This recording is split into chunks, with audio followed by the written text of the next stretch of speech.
ఈరోజు రాష్ట్ర పిలుపు మేరకు నగరంలోని స్మార్ట్ మీటర్లు గురించి నిరసన తెలియజేస్తున్నారు సిపిఐ పార్టీగా.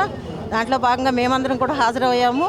గత ప్రభుత్వం, కూటమి ప్రభుత్వం ఈరోజు నోరు మూసుకొని ఆ రోజు స్మార్ట్ మీటర్లు పగలగొట్టండి అన్న లోకేష్ బాబు ఈరోజు నోరు విప్పకుండా అదానీ అంబానీలకి కట్టుబడి వాళ్ళ ప్రయత్నాలన్నీ మన మీద, ప్రజల మీద రుద్దుతూ కరెంటు ఛార్జీలు పెంచుతూ ప్రజలు నడ్డి విరుస్తున్న ఈరోజు వాళ్ళని ప్రజలు ఎంత ఇదిగా చూస్తున్నారు.